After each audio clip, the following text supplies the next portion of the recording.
सन्माननीय व्यासपीठ, उपस्थित इतर सर्व मान्यवर आणि श्रोतेगण, नमस्कार. मी असिस्टंट प्रोफेसर केतकी पटवर्धन दळवी आज वसंत व्याख्यानमालेच्या ज्ञानयात्रेच्या शेवटच्या व्याख्यानामध्ये तुमच्या सर्वांचे मनपूर्वक स्वागत करते. व्याख्यानमालेचे हे 149वे सत्र यावर्षी दिनांक 22 एप्रिलपासून सुरू झाले आणि आपण ह्या व्याख्यानमालेत आरोग्य, साहित्य, संस्कृती, अर्थ, राजकारण, कला, क्रीडा आणि समाजकार्य अशा अनेक विषयांवर विविध क्षेत्रातील प्रतिष्ठित आणि तज्ज्ञ मंडळींची व्याख्यानं ऐकली. मला इथे विशेष नमूद करावंसं वाटतं की आत्तापर्यंत वसंत व्याख्यानमालेमध्ये अनेक थोर वक्ते जसं वीर सावरकर, सुभाषचंद्र बोस, अटल बिहारी वाजपेयी, शरद पवार इतक्या लोकांची इथे उत्तम भाषणं झाली आणि व्याख्यानंही झाली. त्यामुळे इतकी थोर परंपरा या व्याख्यानमालेस लाभलेली आहे. कार्यक्रम सुरू करण्यापूर्वी मी कैलासवासी सारंग साठे यांच्याबद्दल थोडीशी माहिती उपस्थित श्रोतृवर्गाला देऊ इच्छिते. सारंग सर यांनी जुडोमध्ये विशेष नैपुण्यासह ब्लॅक बेल्ट संपादन केला होता आणि सर टिळक स्मारकचे ट्रस्टीही होते. तर मी आता उपस्थित मान्यवरांना विनंती करते की त्यांनी कैलासवासी सारंग साठे यांच्या प्रतिमेस पुष्पहार अर्पण करावा.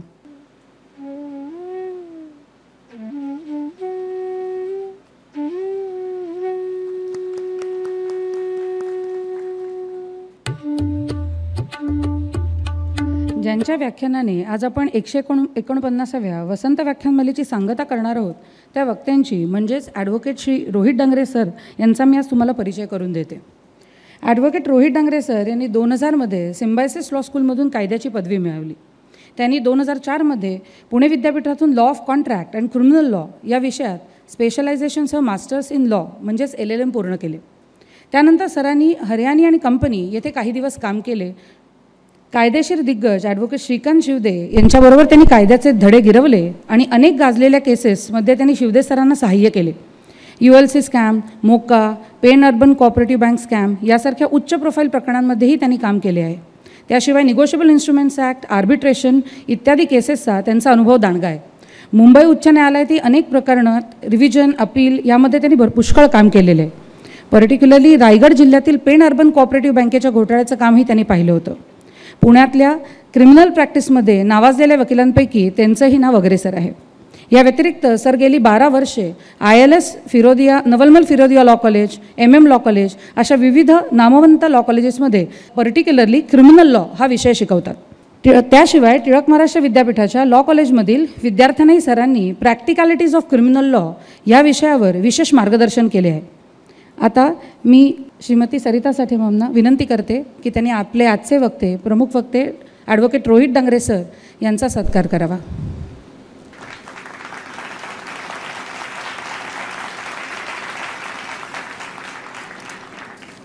आता मी आजचे वक्ते श्री डांगरे सर यांना विनंती करते की त्यांनी कृत्रिम बुद्धिमत्ता आणि कायदे या विषयावर त्यांचे विचार मांडावे. Over to you sir.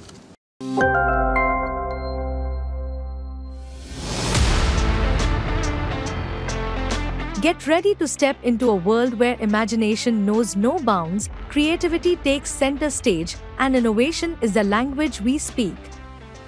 Welcome to Tilak Maharashtra Vidyapeeth, calling all aspiring animators and visual effects artists and gaming enthusiasts. Your gateway to an extraordinary future is wide open. Right here at Tilak Maharashtra Vidyapeeth, we blend tradition with cutting-edge technology to provide a unique learning experience. Hello, my name is Nidhi Sujit Lokhande. I am studying in Digital Arts Department. As someone with a passion for storytelling and technology, the VFX program at Tilak Maharashtra Vidyapeeth University was a perfect fit for me, which resulted in innovative projects. What sets this program apart is its focus on industry trends and emerging technologies, ensuring that students are equipped with relevant skills. I'm excited to embark on my career journey with a solid foundation from this program. This opportunity allowed me to network with industry professionals, learn about the industry and practice valuable skills that directly translated into career responsibilities. Seize the opportunity to be a part of a 100 years plus legacy that combines tradition with innovation. Are you ready to shape your future? Enroll now and let your imagination soar.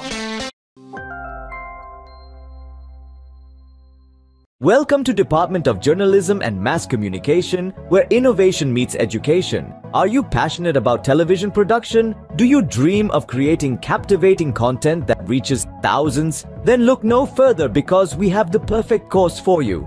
Introducing our cutting-edge course in TV production, designed to unleash your creativity and equip you with the skills needed to thrive in the dynamic world of television. One of the highlights for me has been the creative freedom we are given. Whether it's directing a scene, writing a script, or editing footage, we are encouraged to explore our creativity and push boundaries. Immerse yourself in our state-of-the-art facilities, including fully equipped studios and editing suites. I can't emphasize enough how supportive the faculty members are. They ensure that we understand every aspect of TV production, from pre-production to post-production. Whether you aspire to be a director, producer, editor, or cinematographer, we help you turn your passion for television into a rewarding profession. Enroll now and unlock your potential in TV production at TMV's Department of Journalism and Mass Communication.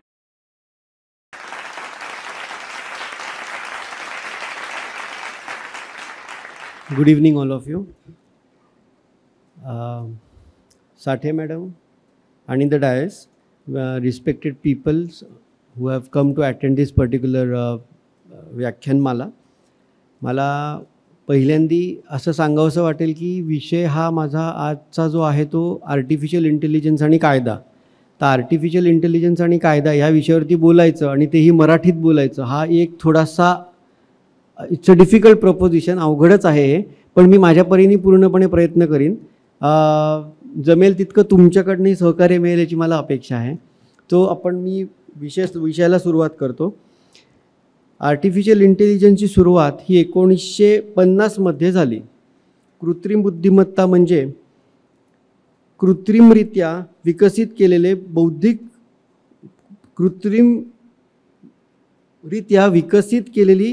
बौद्धिक क्षमता आहे. संगणक प्रणाली म्हणजे software programming किंवा robot प्रणाली किंवा robot programming मानवी मेंदू ज्या तर्काच्या आधारे काम करतो त्याच तर्काच्या आधारे कृत्रिमरित्या तयार केली जाते आणि त्याला आपण AI म्हणतो. आता I take a pause for here. आपण फेसबुक बघतो, आपण व्हॉट्सॲप बघतो, आपण इंस्टाग्राम बघतो. ज्या ज्या गोष्टी आपण बघत असतो, ऑल दोज मुवमेंट्स म्हणजे ज्या ज्या गोष्टी आपण बघतो, म्हणजे आपण एखाद्या साबणाची ॲडव्हर्टाइजमेंट बघितली किंवा कपड्याची ॲडव्हर्टाइजमेंट बघितली किंवा चप्पलांची ॲडव्हर्टाइजमेंट बघितली, ह्या सगळ्या गोष्टी अल्गोरिदम्सनी हे मशीन कॅप्चर करत असतं. आणि जेव्हा हे मशीन कॅप्चर करतं तेव्हा पुढच्या वेळेला तुम्ही जेव्हा इंस्टाग्राम हातात घेता, ओपन करता आणि द फर्स्ट थिंग किंवा ती पहिली गोष्ट तुम्हाला जी दिसते की ती साबणाची ॲडव्हर्टाइजमेंट असते किंवा त्या कपड्याची ॲडव्हर्टाइजमेंट असते. हे आपल्याला जाणवलेलं असेल. तर ही का होतं, तर याचं बेसिक कारण असं आहे की ह्याला म्हणतात आर्टिफिशियल इंटेलिजन्स. म्हणजे आर्टिफिशियल इंटेलिजन्स म्हणजे थोडक्यात काय की मशीननी तुमचे बिहेवियरल पॅटर्न्स जेव्हा मशीन अभ्यास करायला लागतो, ह्या गोष्टीला एक अल्गोरिदमिक प्रोसेस असते. आणि ती अल्गोरिदमिक प्रोसेस काय असते, तर ती अल्गोरिदमिक प्रोसेस ही तुम्ही प्रोग्रॅम केलेली असते. आणि आता प्रोग्रॅम केलेली असते म्हणजे काय, तर आपण जेव्हा पहिल्यांदी कॉम्प्युटर वापरायला लागलो तेव्हा त्याच्यात वेगवेगळ्या भाषा होत्या. लिनक्स होती किंवा XYZ ज्या काही बऱ्याच भाषा होत्या. ह्या सगळ्या भाषा प्रोग्रॅमच केल्या गेल्या. तर प्रोग्रॅम जेव्हा ह्या गोष्टी केल्या जातात तर ह्या प्रोग्रॅमिंगमध्ये माणसाच्या विचारक्षमतेबद्दल विचार करून ह्या विचारक्षमतेला मशीन समजू शकेल का, ह्या गोष्टीला जेव्हा ते इतक्या सुंदर रीतीने प्रोग्रॅम करायला लागतात तेव्हा ते मशीन तुम्हाला रिस्पॉन्ड करायला लागतं. म्हणजे every time we open anything. म्हणजे आपण लॉमध्ये बघितलं की मला एखादा केस लॉ हवा असेल, सुप्रीम कोर्टाने पास केलेली जजमेंट हवी असेल, तर त्याच्यासाठी मी एखादं स्टेटमेंट कॉम्प्युटरमध्ये घातलं की ते वाचलं जातं, ते त्याच्यात स्टोअर होतं. आता जेव्हा गुगल करतो तेव्हा त्याच्यात तो डेटा आपण इनपुट करतो. यू आर फॉरगेटिंग, आपण हे विसरतो की आपण काहीतरी एक मौल्यवान गोष्ट त्या मशीनला देतोय. माणसाला ही गोष्ट लक्षात येत नाही की आपण ती गोष्ट त्या मशीनला दिलेली आहे, आणि जेव्हा आपण ती त्या मशीनला देतो तेव्हा ते मशीन ती कॅच करतं आणि ते त्याच्या एवढ्या मोठ्या त्या पार्किंग स्पेसमध्ये पार्क करून ठेवलेली असते ती गोष्ट. आणि ही गोष्ट जेव्हा गरज पडेल तेव्हा ते मशीन त्या गोष्टीला ॲक्सेस करतं, आणि ह्याला जे म्हणतात त्याला आर्टिफिशियल इंटेलिजन्स असं नाव दिलं जातं. नाव आर्टिफिशियल इंटेलिजन्सचे जनक हे जॉन मॅकार्थी होते. त्यांच्या मते इंटेलिजंट मशीन्स, विशेषतः इंटेलिजंट कॉम्प्युटर प्रोग्रॅम्स करणे, याला एक सायंटिफिक आणि इंजिनिअरिंग बेस आहे असं त्यांचं म्हणणं आहे. कृत्रिम बुद्धिमत्ता हा संगणक किंवा सॉफ्टवेअर वापरून नियंत्रित रोबोट्स तयार करण्याचा एक प्रकार आहे, आणि जो मनुष्यांसारखा बुद्धिमत्तेने विचार करण्याचा एक मार्ग आहे. मनुष्यासारखा विचार करण्याचा एक मार्ग आहे. याचा अर्थ काय की तुम्ही एखादी गोष्ट फीड करता, ते मशीन ते कॅप्चर करतं आणि पुढच्या वेळेला तुम्हाला जे हवं ते तशा त्या पद्धतीने तुम्हाला आणून ठेवतं. आता जेव्हा हे म्हणतं की computer is a machine cannot think like a human, and the basic concept of artificial intelligence is that the machine should start responding to the humans. And when will the machine start responding to the humans? It is nothing but a scientific and an engineering base. 90च्या दशकात भारतातले कित्येक लोक भारत सोडून बाहेर गेले, मोठ्या मोठ्या कंपनींमध्ये software engineer झाले. त्यांनी केलं काय? त्यांनी प्रोग्रॅमिंग केलं. प्रोग्रॅमिंग करून काय केलं त्यांनी? मशीन्स हुशार केली. माणसापेक्षा मशीन हुशार करण्याची ही जी प्रक्रिया चालू झालेली आहे याला आम्ही आर्टिफिशियल इंटेलिजन्स म्हणतो. आणि याला दुसरा कुठलाही बेस असू शकत नाही. याला सायंटिफिक आणि इंजिनिअरिंग बेसच असावा लागतो. तुम्ही मेकॅनिकल इंजिनियर असा, तुम्ही केमिकल इंजिनियर असा, if you have a good application of mind for programming a machine, you become a programmer, and machine wants a good program, coding, decoding. The more you feed the computer, the more the computer is going to receive. Furthermore, आता ह्या artificial इंटेलिजन्सचा base काय आहे असं आपण म्हणालो तर समस्या सोडवताना, मी आता 1-2 सेकंद इथे थांबतो. आपण व्हॉट्सॲप वापरतो आजकाल. आपण एखादा शेअर मार्केटचा ॲप विकत घेतलेला असेल तर ते आजकाल सांगतात की तुम्ही व्हॉट्सॲपला जॉईन व्हा, आमचा ग्रुप आहे. त्याच्यावरती तुम्ही एखादा प्रश्न टाकलात की त्याचं उत्तर ऑटो जनरेटेड असतं का? तर ते ऑटो जनरेशन जे असतं that the machine is responding to the humans, and this is artificial intelligence. The machine is trying to respond to the human behaviour. आणि ह्याला ट्युरिंग टेस्ट नावाचा एक जो प्रकार आहे तो लागू होतो.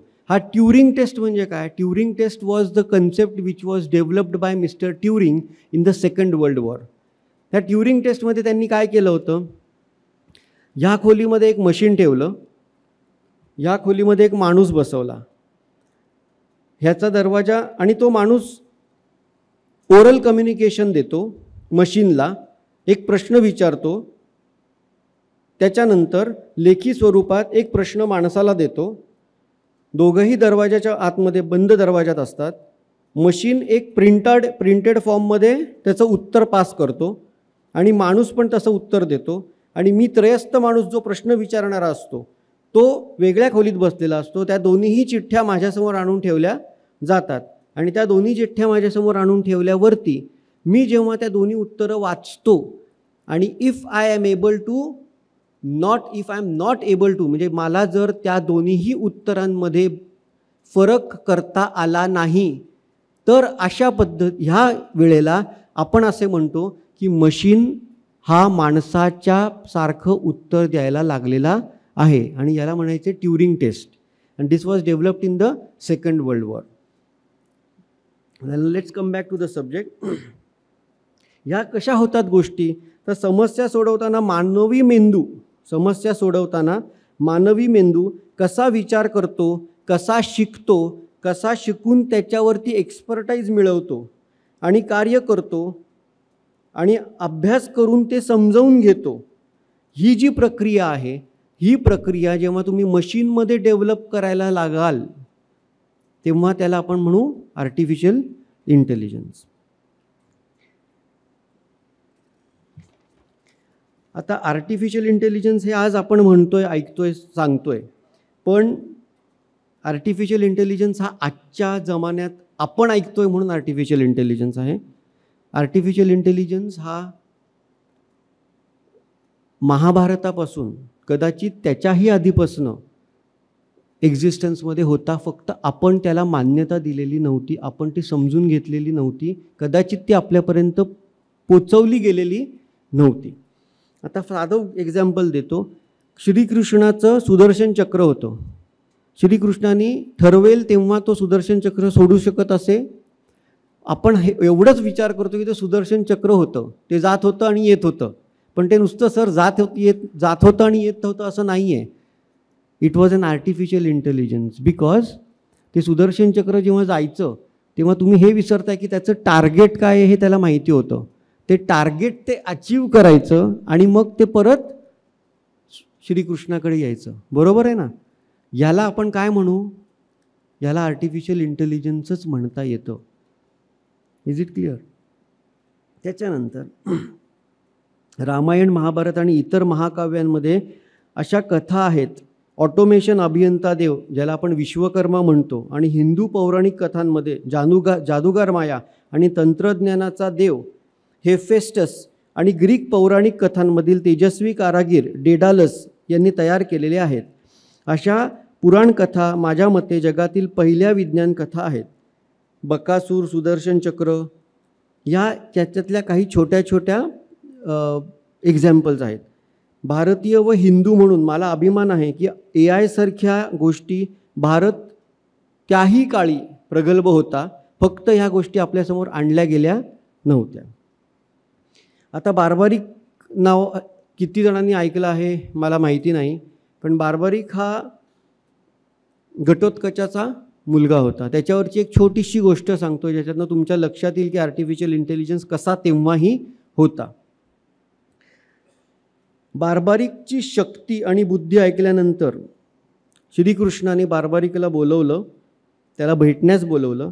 भगवान श्रीकृष्णांच्या विनंतीनुसार बार्बारिकने अत्याधुनिक शस्त्रांसह आपली अविश्वसनीय गती आणि अचूकता दर्शवली. दुसरीकडे बार्बारिकची बुद्धी मानवासारखी नाही, तो वेगळा विचार करतो आणि कार्य करतो असे भगवान श्रीकृष्ण ह्यास उमगले होते. भगवान श्रीकृष्ण युद्धातील त्यांची स्थिती जाणून घेतात. बार्बारिकला तू युद्धात कोणाची बाजू घेणार, म्हणजे कौरव आणि पांडव यांच्याशी जेव्हा युद्ध होतं तेव्हा बार्बारिकला श्रीकृष्णांनी बोलवून घेतलं. बार्बारिकला काय वरदान होतं किंवा त्याला काय सांगितलं गेलेलं होतं, किंवा he had an artificial intelligence. त्याला असं प्रोग्रॅम केलेलं गेलेलं होतं की जी कमकुवत बाजू असेल त्याच्या बाजूने तो लढणार. म्हणजे तुम्ही हारायला लागलात की तुमच्या बाजूने लढणार, मी हारायला लागलो तर माझ्या बाजूने हारणार, माझ्या बाजूने तो लढायला लागणार. जर असं जर काही झालं तर मानव राहतील का? नाही, असं लक्षात आलं श्रीकृष्णांच्या. आणि मग त्यांनी त्याला काय सांगितलं?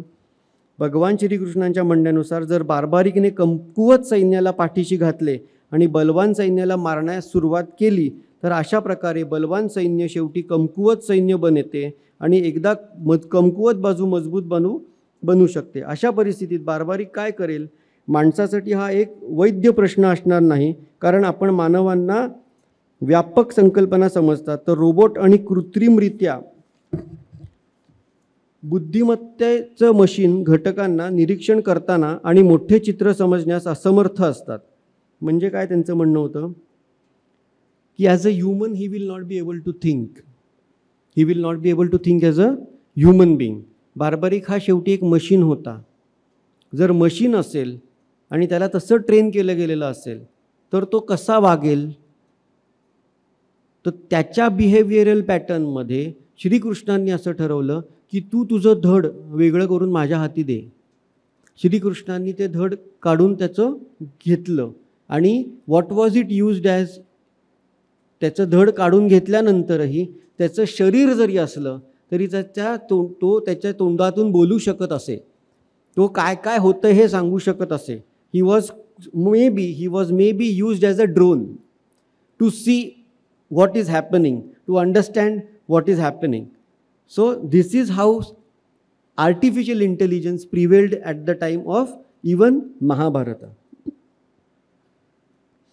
आता ह्याला एक अशी गोष्ट आहे की राजस्थानमध्ये एका गावात काही लोकांनी खोदकाम करायला घेतलं होतं आणि ते खोदकाम का करत होते तर पाण्याचा स्रोत सापडण्यासाठी.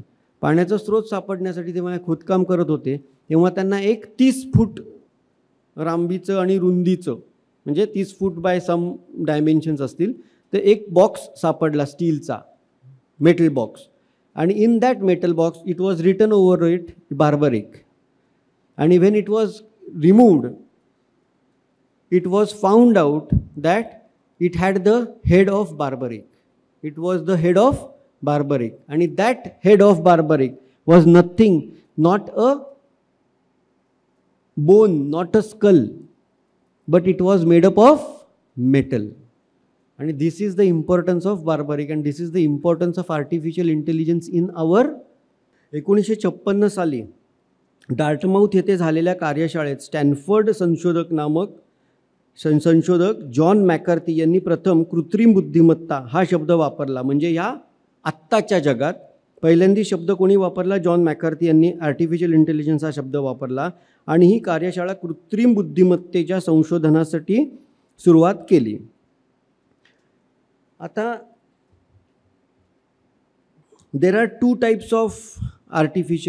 types of intelligence. One is a human intelligence and another is a artificial intelligence. First what we have to understand, आपल्याला यातनं पहिल्यांदा काय समजवायला लागेल, समजून घ्यावं लागेल की ह्युमन बुद्धिमत्ता म्हणजे काय, माणसाची बुद्धिमत्ता म्हणजे काय. आता परत या बोलताना आपल्याला महाभारताकडे जाता येईल. आपली पंचेंद्रिय आहेत. आम्हाला लॉमध्ये एवढंच शिकवलं जातं, what is a fact. Fact म्हणजे काय? Anything, state of things, relation of things capable of being perceived by the senses and any mental condition of which a person is conscious about. Now this is something which I know by heart. I can talk. So kindly adjust. A fact is something आपण जे बघू शकतो. आत्ता मी तुमच्याकडे बघतोय, तुम्ही मला ऐकताय, इथं वेगवेगळे प्रकारचे वास येत असतील, तुम्हाला वेगवेगळ्या काइंडचे सेन्सेशन्स असू शकतात. ह्याला आपण म्हणतो the 5 senses of the human being. You can taste. ह्या 5 सेन्सेस ज्या आहेत त्या महाभारतात सांगितल्या आहेत आणि ह्याच्यातनं तुम्ही जी काही गोष्ट समजू शकता, उमजू शकता आणि त्याप्रमाणे वागू शकता, या गोष्टीला म्हणतात ते fact.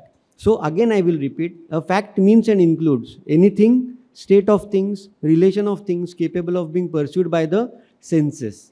Now senses, anything that is pursued by the senses means what?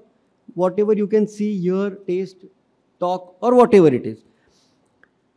ह्या सगळ्या गोष्टी तुम्ही एखाद्या कॉम्प्युटरला देऊ शकाल का? ह्याच्यावरती आता संशोधन चालू आहे. आता आपण ह्युमनॉइड्सबद्दल ऐकलं आहे का? ह्युमनॉइड्स असे एक प्रकार आहे जो एक रोबो आहे ज्याला माणसासारखं रूप दिलेलं आहे आणि चायनामध्ये हा प्रयोग करून झालेला आहे की तो ह्युमनॉइड रस्त्यामध्ये, लोकांमध्ये, मार्केटमध्ये फिरलेला आहे आणि लोकांना अजिबात तीळ मात्र ही शंका आलेली नाही की हा ह्युमनॉइड आहे, हा रोबो आहे. असे आत्ता हिंदीत पण काही पिक्चर झालेले आहेत जे दाखवतात की एका माणसावरती प्रयोग करण्यासाठी एक ह्युमनॉइड वापरला गेला आणि हा माणूस त्या ह्युमनॉइडच्या प्रेमात पडला आणि त्याच्यानंतर एका पॉईंटनंतर त्यांनी त्या ह्युमनॉइडला प्रश्न विचारला की मी तुझ्या प्रेमात पडलो आहे, पण तू माझ्या प्रेमात कधी पडशील किंवा तुला प्रेम म्हणजे ही भावना कळेल का? आता फक्त एवढीच एक गोष्ट राहते की ह्युमनॉइडला प्रेम ही भावना कळेल का? बाकी सगळ्या गोष्टी त्याला समजू शकतात. तुम्ही औषध किती वाजता घेता, तुम्ही सकाळी उठता किती वाजता, तुम्ही सकाळी बाहेर किती वाजता जाता, तुमचा दिवसाचा दिनक्रम सगळा त्यांना कळतो. ते लक्षात ठेवतील कारण ते तुम्हाला रोज ऑब्झर्व करत असतील. Is it clear? ह्या ज्या गोष्टी आहेत ह्याला ह्युमनॉइड म्हटलं जातं. आता ह्युमन इंटेलिजन्स म्हणजे मी काय सांगितलं आत्ता, जे फॅक्ट्स आहेत ज्या आपल्याला समजतात, ज्या आपण मला मारल्यावरती मी काय रिॲक्शन देईन, या प्रत्येक माणसाची रिॲक्शन वेगवेगळी असू शकते आणि ही प्रत्येक वेगवेगळी रिॲक्शन जेव्हा मी वेगवेगळ्या कॉम्प्युटर मशीन्सना देईन तेव्हा ते कॉम्प्युटर मशीन किंवा तो ह्युमनॉइड तसा रिॲक्ट करायला लागेल. म्हणजे माझी कानाची पाळी गरम झाली किंवा लाल झाली तर मी चिडलोय असं तुम्ही समजता. तसंच जर ह्युमनॉइडला मी फीड केलं तर त्याला मी म्हणेन आर्टिफिशियल इंटेलिजन्स. आणि आर्टिफिशियल इंटेलिजन्स म्हणजे काय आहे sir? It is a programming done by a human being. हा 2 शब्दात किंवा 2 तासात किंवा 1 मिनिटात समजवणारा विषयच नाही. पण जेव्हा आपण एखादी कमांड देतो मशीनला आणि त्याचं प्रोग्रॅमिंग होतं, एअरक्राफ्टमध्ये एक ब्लॅक बॉक्स असतो, माहिती आहे आपल्याला? तो ब्लॅक बॉक्स म्हणजे काय असतो?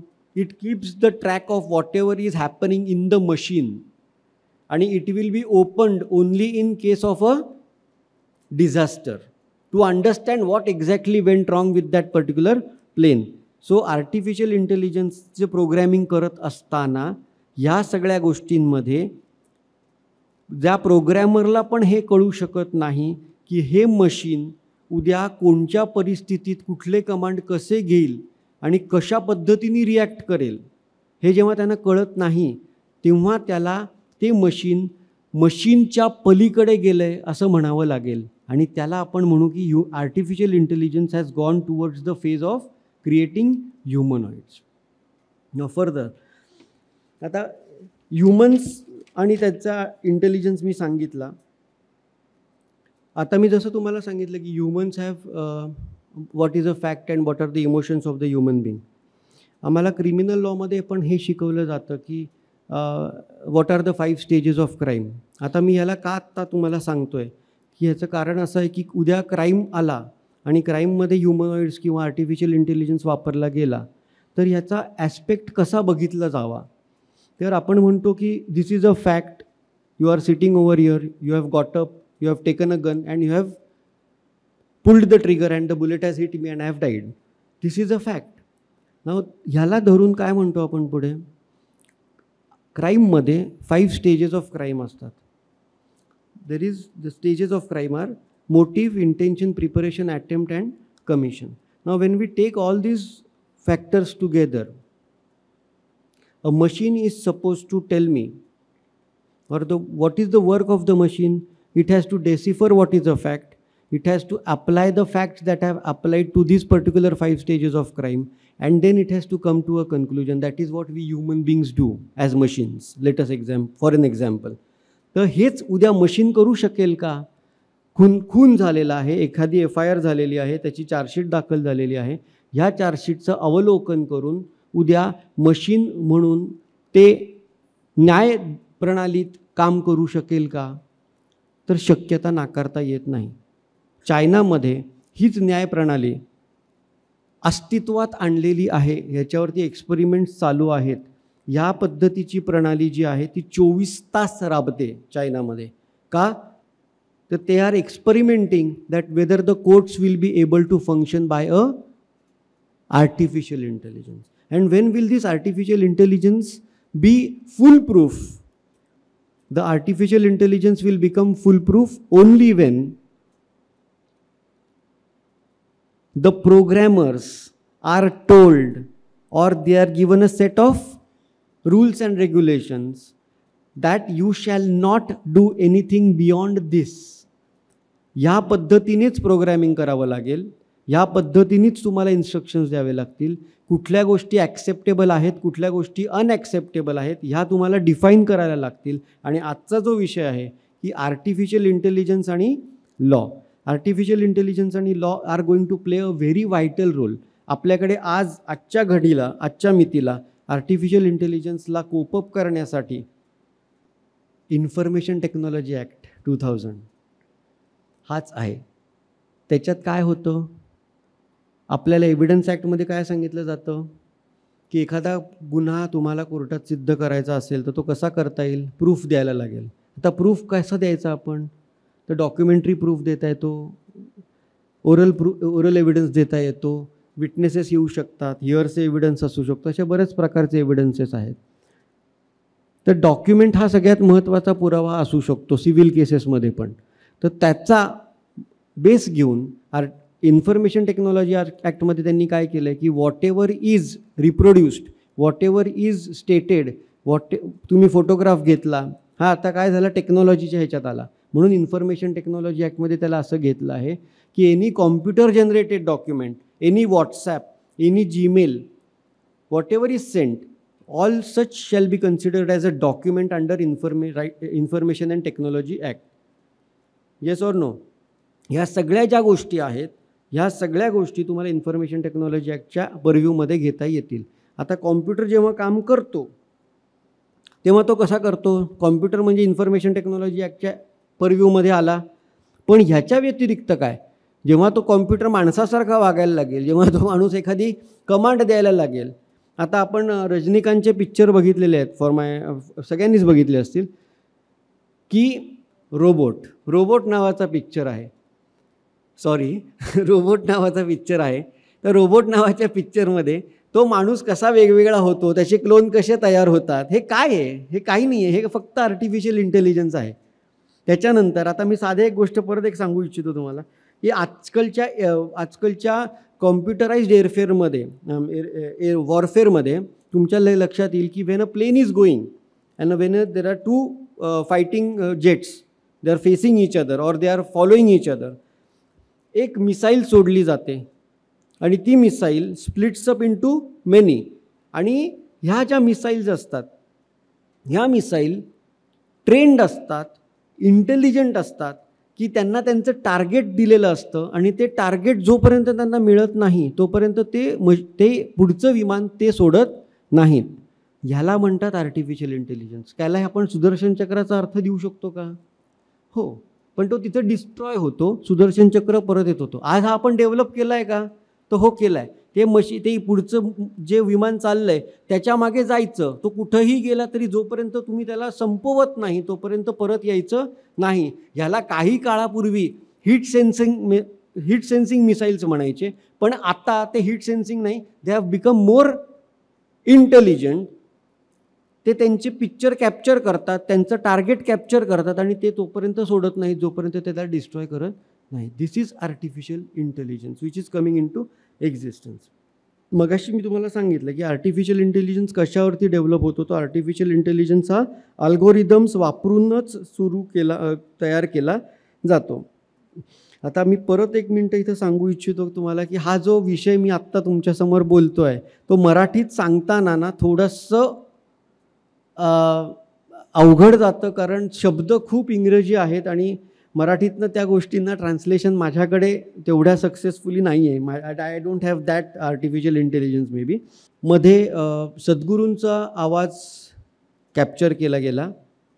काही लोकांनी फोन केले आणि त्यांना प्रलोभन केलं किंवा त्यांना मार्केट केलं आणि त्याच्यावरून लोकांनी सद्गुरूंच्या जे फाउंडेशन आहे त्याला पैसे पाठवले.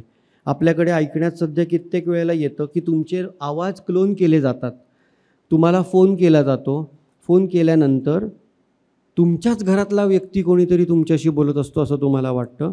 ही asks you to transfer the money. मी आत्ता कुठल्या तरी प्रॉब्लेममध्ये आहे, माझे पैसे मला जर हवे आहेत, तू ट्रान्सफर करशील का? असं म्हटल्यावर आपण पैसे जर ट्रान्सफर केले तर ते आपण आपल्याच अकाउंटमधनं दुसऱ्याच्या अकाउंटला त्यांच्या सांगण्यावरनं देत असतो. पण तेव्हा आपण काय ओपन अप करतो? फक्त पैसे त्या मिनटापुरती 1000, 2000, 4000 असतील, पण आपण ओपन काय करतो? बॉक्स अख्खा उघडतो त्यांच्यासमोर. काय उघडतो? त्याच्यात आपण आपला सगळा फोनचा ॲक्सेस त्यांना देतो. आणि जेव्हा आपण आपल्या फोनचा ॲक्सेस त्यांना देतो तेव्हा तुमच्या अकाउंटला जे लिंक्ड असतं ना ते सगळं ते इट कॅप्चर्स. आणि this is the programming. It gives command. एकदा का तुम्ही एका गोष्टीला त्याला ॲक्सेस दिलात की तो इतक्या मल्टिप्लिसिटीमध्ये गोष्टी करायला लागतो की तुमच्या लक्षात येण्याआधी तुमचं बँकचं अकाउंट 0 झालेलं असतं. त्याच्यानंतर तुम्ही एखाद्या आज लोकमान्य टिळक स्मारक मंदिरमध्ये येताना समजा फॉर एक्झाम्पल ह्या मॅडम आहेत, त्यांना she holds a position because she comes here regularly, let us assume. Thumb impression देतो आपण, बरोबर आहे हो की नाही? थंब इम्प्रेशन दिलं, ते कॅप्चर होतं का? होतं. Does the machine understand it? तुमच्या बोटावरची ती ज्या रेषा आहेत त्या वाचतं का ते? हो वाचतं. मग ती फोटोग्राफिक मेमरी आहे का? नाही. मग लांबनच दाखवायला पाहिजे. तुम्हाला त्याच्यावरती बटन दाबायला लागतं, ते बोट दाबायला लागतं का? हो. का? कारण तुमच्या ज्या हाताच्या रेषा आहेत ना त्या तिथं कॅप्चर करून ठेवलेल्या आहेत मशीनमध्ये आणि त्याला टॅली करतं. आणि ह्याला म्हणतो आपण a sense of mechanical artificial intelligence. It is a very limited scope. पण उद्याच त्या थंबला पुढचं अजून काहीतरी तुम्ही प्रोग्रॅमिंग केलं तर तुमचा आधार कार्ड, उद्या आधार कार्डला थंब इम्प्रेशन लागतं. ते दिल्यावरती त्याला जर त्यांनी इल्लिगली अटॅच केलेलं असेल तर काय होईल? तुमच्या सगळ्या डेटाला ॲक्सेस मिळेल का? ह्याला म्हणतात आर्टिफिशियल इंटेलिजन्स. लिमिटेड स्कोपमध्ये जो आर्टिफिशियल इंटेलिजन्स आहे किंवा लिमिटेड स्कोपमध्ये जो वापरला जातो तो चांगला आहे. एका लिमिटच्या नंतर तो जो वापरला गेला तर तो घातक ठरणार आहे. आपल्याला फोन येतो, त्याच्यानंतर आपण सकाळी कित्येक वेळेला आपल्याकडे सॅमसंगचा फोन असतो. उठल्यावरती काही लोक थंब इम्प्रेशन वापरत नाहीत, काही पासवर्ड वापरत नाहीत, तर काय वापरतात? चेहरा दाखवतात. फेस रेकग्निशन असतो का? चेहरा बघितला की तो मोबाईल चालू होतो की नाही? एक ॲडव्हर्टाइजमेंट पण दाखवली अशी की एका बाईनी रात्री सकाळी उठल्यावरती तिचा चेहरा जेव्हा मोबाईलला दाखवला तेव्हा फोन म्हणाला sorry I will not open. का? कारण त्याला ते आठवलीच नाही ना ती बाई. का? कारण तिचा चेहरा तसाच कॅप्चर झालेला होता. ह्याला म्हणतात artificial intelligence. This is called as facial recognition. This is all developed by the machine, by the human, for the machine, for the betterment of your life and my life. पण आपण हे विसरतो की ह्या सगळ्यामध्ये आपण कुठेतरी कन्व्हिनियन्स, सोय, पंखा होता, AC आला, आता त्याच्यापेक्षा पॉवरफुल AC येत असतील मला माहीत नाही, पण ह्या सगळ्या तुमच्या सुखसोयींसाठी वापरलेल्या ज्या गोष्टी आहेत ना ह्या तुम्हाला कुठेतरी at some point of time घातक ठरणार आहेत हे आपल्या लक्षात येत नाही. आणि ह्या ज्या गोष्टी आर्टिफिशियल इंटेलिजन्समधनं क्रिएट केलेल्या आहेत त्या घातक दृष्टिकोनातनं जेव्हा वापरल्या जातील तर त्याचं नुकसान हे तुम्हाला आणि मलाच बेअर करायला लागणार आहे. आणि हे नुकसान जर थांबवायचं असेल तर ह्याच्यासाठी गरज आहे ती कायद्याची. भारतात आपण जर बघितलं तर मगाशी मी म्हणालो त्याप्रमाणे इन्फॉर्मेशन टेक्नॉलॉजी ॲक्ट आणि डेटा प्रोटेक्शन ॲक्ट ह्या 2 कायद्यांव्यतिरिक्त असा कोणताही कायदा नाही आहे जो आर्टिफिशियल इंटेलिजन्स किंवा कॉम्प्युटर जनरेटेड इंटेलिजन्स जो आहे त्याला थांबवणारा आहे. आजपर्यंत जगात असा कुठेही कोणीही अजून आत्ता भक्कम कायदा काढू शकलेलं नाही. आता याला कायद्याला का काढावं लागेल? आता जपानमध्ये झालेली एक मी गोष्ट तुम्हाला सांगतो. कावासाकी नावाचं मोठी ब्रँड आहे, कावासाकीनी स्वतः रोबोट्स तयार केले जे त्यांच्या इंडस्ट्रीत काम करतात. आता at some point of time असं झालं की तो रोबो काम करत असताना एका इंजिनियरनी जे करायचं नव्हतं ते चुकून बटन दाबलं गेलं आणि तो त्याच्या आणि त्या रोबोच्या मध्ये होता. त्याच्यातनं त्या रोबोच्या ताकदीमुळे, कारण तो मेकॅनिकल होता, त्यांनी काय केलं, तो ढकलल्यावरती तो माणूस तिथं चिरडून मेला. पहिली गोष्ट, when this artificial intelligence, when this robotics is used, who is responsible for the failures of such a robo? Unfortunately आपण हा लक्षात घेतले नाही. दायित्व कोणाचं आहे? रिस्पॉन्सिबिलिटी कोणाची आहे? लायबिलिटी कोण घेणार? मी गाडी चालवलं, मी ॲक्सिडेंट केला तर माझ्यावरती लायबिलिटी आहे. आता याच्यातनं पहिली प्रथम अजून एक गोष्ट लक्षात येते की लीगल आपण त्याला लिगॅलिटी देणार आहोत का? Are we going to identify it as a person? Robo आला, रोबो काम करतोय, त्याला आपण सिटिझनशिप देणार का? आज चायनामध्ये ह्युमनॉइड्स फिरत आहेत. आज ज्या देशांमध्ये लोकसंख्या कमी आहे त्या ठिकाणी रोबोजना सिटिझनशिप द्यायला लागलेत, ह्युमनॉइड्सना सिटिझनशिप देत आहेत. अजून आपल्या भारतात तसं चालेल का? आज इथे लोक कमी असतील पण पिक्चर बघायला हाऊसफुल असतो, लोकांची कमी नाही. आपल्याकडे चालेल का असं करून? They will take over us. Humans when we say that they are humanoids they will start thinking better than you. आणि हे काय प्रॉब्लेम होणार आहे की हे मशीन जेव्हा विचार करायला लागेल आणि तो इतका फास्ट विचार करायला लागेल आणि एखादी गोष्ट माणसाची त्याला जर खटकली तर हा माणूस जे काही करतोय ते चुकीचं आहे असं समजून तर त्यांनी माणसांविरुद्ध बंड केला उद्या. टर्मिनेटर नावाचा पिक्चर पाहिलेला असेल सगळ्यांनी. टर्मिनेटरमध्ये हेच दाखवलं आहे. काय होतं शेवटी, तो रोबो टेक्स ओव्हर. त्याला टार्गेट सेट होतं, त्याला संपवायचंच असतं सगळं, ह्युमन्सना संपवायचं. हाच एक त्याचा, कारण त्यांनी त्या मानवाला त्याचा दुश्मन किंवा एनिमी असं समजलेलं असतं आणि त्याच्यातनं तो सुरू झालेला जे द्वंद्व आहे ते त्या पिक्चरमध्ये दाखवलं गेलेलं आहे. ते खूप पूर्वीच लोकांनी प्रिडिक्ट केलं आहे की आर्टिफिशियल इंटेलिजन्स काय काय करू शकेल. तर पहिली गोष्ट काय, तर लायबिलिटी. एखादी गोष्ट घडली तर त्याची लायबिलिटी कोण घेणार हे आपण ठरवू शकत नाही, अजून आपण ठरवलेलं नाही आहे. आणि त्याच्यासाठी कायदा असण्याची गरज नक्कीच आहे. उद्या हा ह्युमनॉइड आपल्याबरोबर कॉन्ट्रॅक्ट साईन करू शकेल का? आपल्याकडे आज कंपनीजला लीगल एंटिटी म्हणून एक्झिस्टन्स दिलेला आहे कंपनीज ॲक्टमध्ये. We are acknowledging their existence as a company, as a legal identity. पार्टनरशिपला काय आहे? नाही आहे. प्रोप्रायटरशिपला काय आहे? काही नाही आहे. पण कंपनीला लीगल एक्झिस्टन्स आहे का? हो. म्हणजे आज कंपनी बंद पडते का डायरेक्टर मेला तर? नाही, दुसरा माणूस येऊन बसतो. पार्टनरशिप बंद पडू शकते का? हो. एक माणूस मेला, पार्टनरशिप संपली. प्रोप्रायटरी बंद पडते का? हो, बंद पडते. पण डायरेक्टर मेला तर दुसरा डायरेक्टर येतो, तिसरा येतो, चौथा येतो. कंपनीला एक एक्झिस्टन्स दिलेला आहे. तसंच जर तुम्ही ह्युमनॉइड केलात तर त्याला तुम्ही सिटिझनशिप देणार आहात का? सिटिझनशिप द्यायचा प्रश्न आला तर त्याच्यासाठी तुमच्याकडे कायदे आहेत का? त्याच्यानंतर त्या ह्युमनॉइडनी उद्या एखादी गोष्ट, उद्या त्यांनी खून केला किंवा एखाद्याची चीटिंग केलं किंवा सिरियस इंजुरी केली तर त्याची लायबिलिटी कोण घेणार? ज्यांनी त्याला बनवलं तो करणार का तो ह्युमनॉइड करणार? आणि म्हणून प्रश्न येतो की त्याला सिटिझनशिप द्यायची का नाही द्यायची, याच्यावरती अजून कायदे झालेले नाही. आर्टिफिशियल इंटेलिजन्स, जेव्हा आपण आर्टिफिशियल इंटेलिजन्सबद्दल बोलतो we have to understand one thing that, परत मी सांगितलं त्याप्रमाणे की जो प्रोग्रॅमर ते आतमध्ये मशीनमध्ये घालेल तेच ते मशीन घेणार आहे. त्यामुळे महत्त्वाची गोष्ट काय तर डेटा. आज तुम्ही म्हणता data protection, data protection, data protection. तुम्हाला गंमत वाटते? आज भारताची लोकसंख्या इतकी आहे आणि इतका डेटा आहे लोकांकडे की list of my clients also is a data for somebody. List of Colgate, जे कोलगेट टूथपेस्ट वापरतात त्यांची जर यादी काढली तर ती कुठली दुसरी तरी कंपनी घेऊया आपण, डाबरला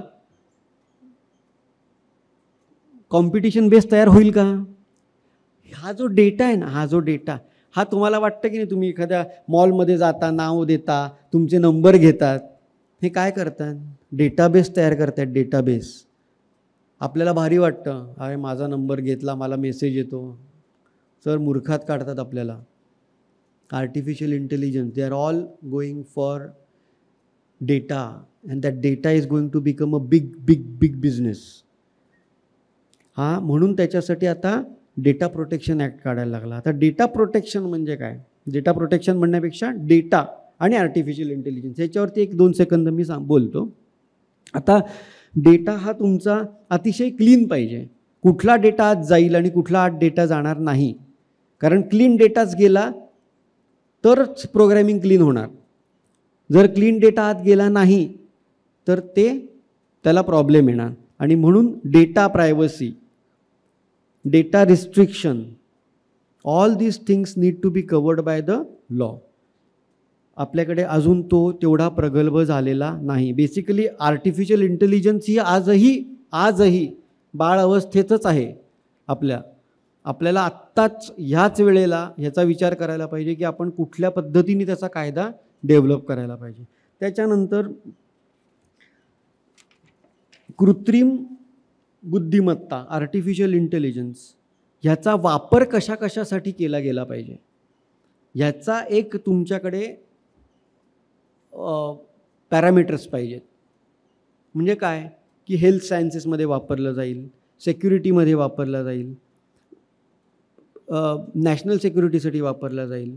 आता ड्रोन वापरतात की नाही. अनमॅन्ड व्हेकल्स, अनमॅन्ड UAV म्हणतात त्याला.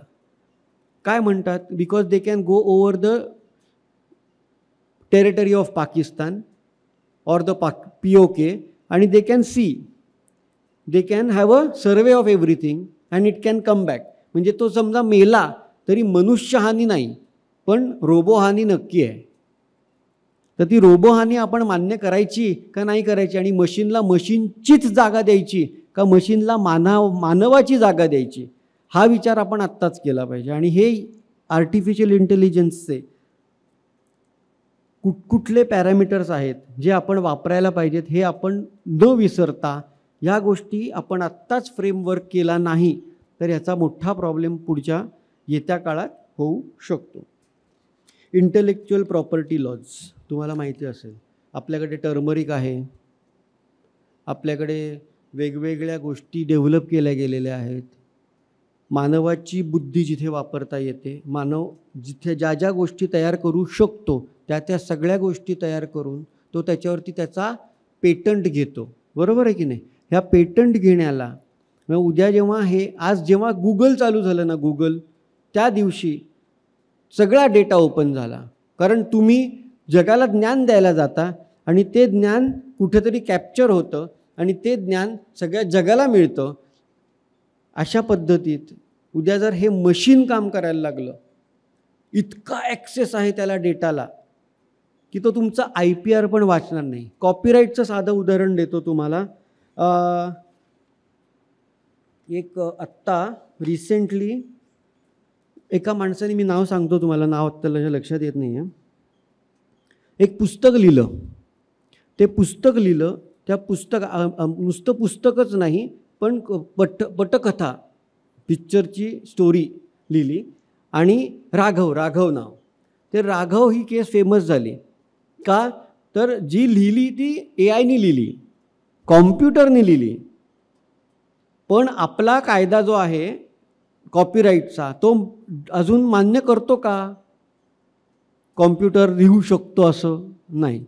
तर त्या कॉम्प्युटरनी लिहिली ती गोष्ट.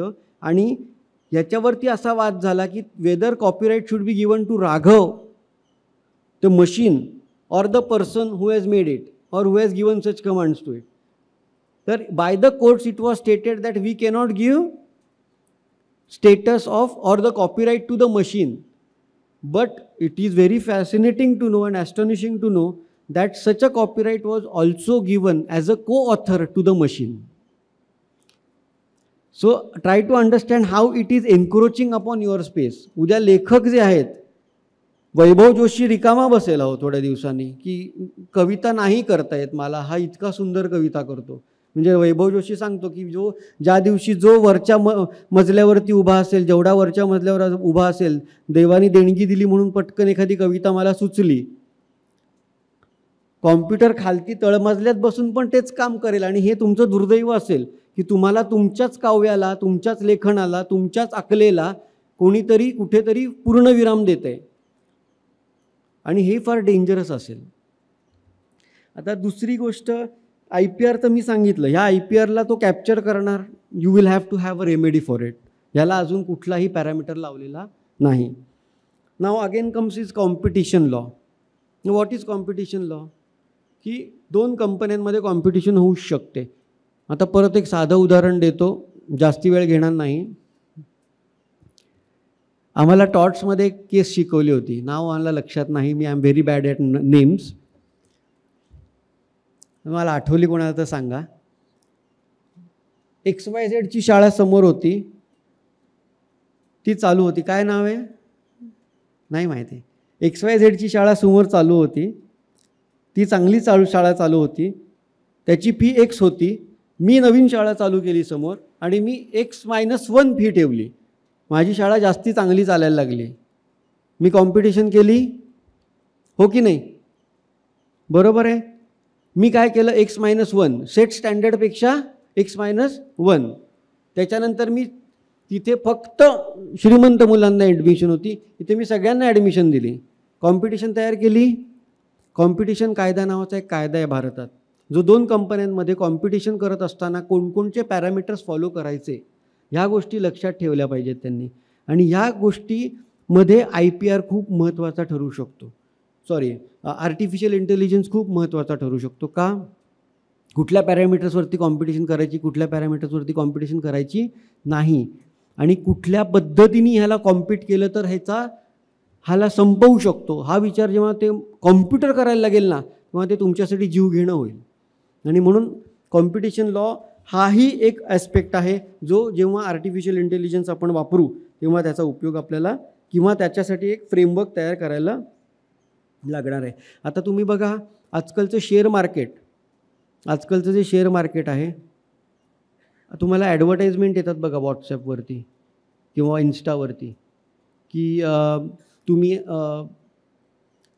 हे शेअर घेतले आहेत का, किंवा पुढच्या 4 दिवसात इतक्या रुपयाचं 8 रुपयात एक शेअर मिळेल, घेऊन ठेवा, पुढच्या 5 वर्षात तुम्हाला प्रचंड फायदा होईल वगैरे. तो जॉईन अवर व्हॉट्सॲप लिंक. मग तुम्ही व्हॉट्सॲप लिंक केली की ते तुम्हाला सांगतं की हे AIच्या बेसिसवर चाललेली सगळी प्रोजेक्टाईल्स आहेत. मग ते काय करतं, शेअर मार्केट ॲनालिसिस पण आर्टिफिशियल इंटेलिजन्स करायला लागलेला आहे. तर हे किती घातक होईल ह्याचा विचार आपण कधीच केलेला नाही आहे. आपण फक्त त्या गोष्टी आपल्याला फायद्याच्या आहेत म्हणून आपण करत चाललो आहे, पण त्याचा पुढे जाऊन तुम्हाला तोटा किती. उद्या ते मशीन फिरलं, इतकी बुद्धी मिळेल त्याला, तुमच्या लक्षात येत नाही आहे. माणूस कसा पैसा कमवतो आणि एका पॉईंटनंतर कुठेतरी त्याची बुद्धी फिरते म्हणतो की नाही आपण, तशाच पद्धतीने कॉम्प्युटरची बुद्धी फिरणारं. आणि हे जर थांबवायचं असेल, because again I am saying it is going to be a humanoid fact. Anything, state of things, relation of things capable of being pursued by the senses and any mental condition of which a person is conscious. त्यातला फक्त person काढून टाका आणि machine घाला. हे जेव्हा program होईल ना, तेव्हा जितकं त्याला तुम्ही द्याल. आता मीच सांगतो तुम्हाला, एक असा आम्ही प्रोजेक्ट करायचा प्रयत्न करतो आहे पुण्यात की जो मी FIR एंटर केल्यावरती मला सगळे डिफेन्सेस, सगळ्या लूप होल्स, ट्रायल कशी चालवायची, का नाही चालवायची, कुठला डिफेन्स घ्यायचा, कुठली केस लॉ द्यायची, ह्या जजसमोर चालवू का त्या जजसमोर चालवू, या सगळ्या गोष्टींचा अभ्यास आम्ही करतो आहे. तर ह्या जेव्हा अभ्यास करतो आपण तेव्हा ते मशीनला आपण इनपुट किती देतो, डेटा. मी अख्ख्या कोर्टातला डेटा काढतो आणि आत देतो. तो हुशार होणार की नाही, तो हुशारच होणार. आणि जेव्हा तो हुशार, एवढ्या लेवलचा हुशार होईल ना तो, की तो कुठेतरी तुमच्या विरुद्ध ब्रीच करेल. आणि हा ब्रीच जर व्हायला नको असेल तर त्याच्यासाठी तुम्हाला कायद्याची गरज ही अत्यंत नितांत गरज आहे. एक छोटासा GPT नावाचा प्रकार ऐकला आहे का तुम्ही? ChatGPT एअरलाईन्सचं तुमचं असतं. सिरी माहिती आहे का? विचारता ती उत्तर देते, मगाशी एक्झाम्पल दिलं मी एक तुम्हाला ट्युरिंगचं. काय होतं ते? ChatGPT. प्रश्न विचारायचा ते उत्तर देणार, हुशार झाले आहेत ते. बघा ते आत्ताच आपल्यासमोर किती हुशार झाले, ते अजून किती हुशार होऊ शकतात.